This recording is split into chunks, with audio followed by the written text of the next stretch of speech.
Hello guys, म चाहिँ आज स्कुल गएर घर फर्किँदैछु र घर फर्किँदै थिएँ। यहाँ छ मेरो छाता अनि बुक चप्पल हातमै बोकिरहेको छु अनि म चाहिँ आज स्कुलबाट फर्किँदै थिएँ। अचानक पानी पर्यो। यो चाहिँ हाम्रो गोरेटो हिँड्ने बाटो हो अनि यता चाहिँ पारि चाहिँ हाम्रो मामाको खेत भइहाल्यो। आज चाहिँ हावा यस्तो चलाएको थियो नि, तल रुखहरू यस्तो भाँसिएको थियो, त्यसको चाहिँ भिडियो गरिनँ। सो म चाहिँ यहाँ जाँदै थिएँ। जेठ महिनामा पनि बाढी आएको थियो कि, त्यसरी देख्न सक्नुहुन्छ। बाढी आइरहेछ भनेको जेठ महिनामा पनि। जेठमा बाढी आएपछि अब असार साउन चाहिँ के गर्ने भन्ने कुरो हो के। अब जेठ महिनामा बाढी आएपछि असार साउनमा चाहिँ के गर्ने। अब फेरि असार साउनमा फेरि पानी नै परेन भने हामी जस्तो किसान गरिबले के गरेर खाने के, कहाँ गएर के गएर। देख्न सक्नुहुन्छ खोला आइरहेछ। खोला आइरहेछ अनि हाम्रो यो पाखोको खोल्सा पनि यत्रो आइरहेछ क्या। बाटोमा यत्रो पाइत्रो पानी छ। जुत्ता त भिजेर अघि नै भिजेर बर्बाद भइसक्यो। अनि त्यो भयो कि अब के भन्नु, यस्तो पानी बाटोमै छ। बाटोमा यस्तो पानी आइसकेको छ। अब तपाईँको खोला हेर्न सक्नुहुन्छ भने अघि नै आएर पनि पारी पुरै ढाकेर पनि गइसक्यो कि खोला चाहिँ। अघि म चाहिँ आएको थिएन, अहिले चाहिँ भर्खर सुक्न थाले रहेछ खोला चाहिँ।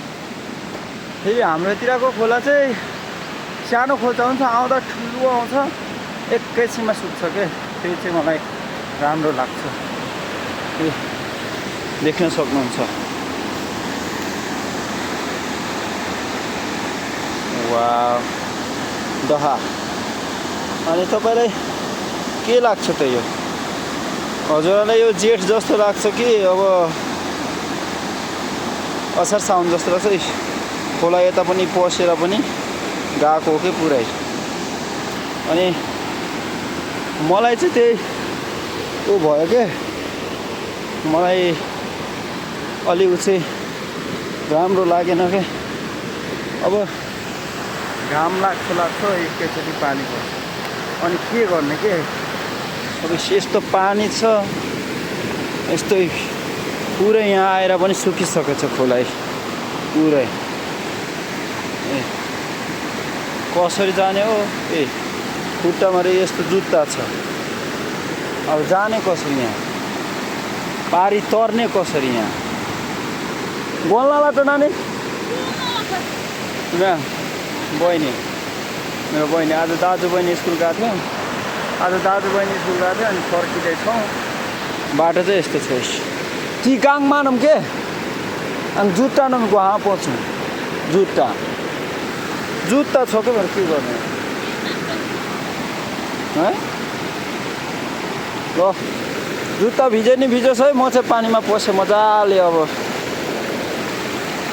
के गर्नु, अब यस्तै छ, पस्नु परिहाल्यो। अब कति चिसो हौ। यस्तो चिसो छ यार। चिप्ले भन्दा लड्यो भने त गयो त यार। जुत्ता कहाँ भिजिसक्यो यार। छिया पुरै बाटो चाहिँ हाम्रो यो अब है। हामी चाहिँ अझ यो स्कुलबाट आइरहेको थियौँ, तर अचम्म लागिरहेको छ क्या यार मलाई। यो न यो के भन्नु के नभन्नु क्या। अब असार भए पनि एक कुरा हुन्थ्यो होइन। पानी परिरहेको छ यार पुरै ठुलो खोला गएर नि रोकिसकेको छ। अब चाहिँ हामी पारी गइसक्यौँ है। जुत्ता हेर्न सक्नुहुन्छ गाइस, यस्तो छ जुत्ताको हालत। अनि हामी चाहिँ अब तरेर गइसक्यौँ। यहाँ पुरै खोला अघि आएर पुरै यत्रो आएर पनि सुकिसकेको छ खोला चाहिँ। अब पानीको भिडमा त हामी थिएनौँ, तल घरमा बसेको थियौँ, तल स्कुलमा, कोप्ची स्कुलमा। ल कोप्चीदेखि मासतिर जाने बाटो यस्तो छ। यस्तो खोलाले यस्तो बेहाल पारिदियो बाटो, एउटा पनि छैन। सो त्यही हो गाइज, बाई, गुड बाई। अर्को भिडियोमा भेटौँला।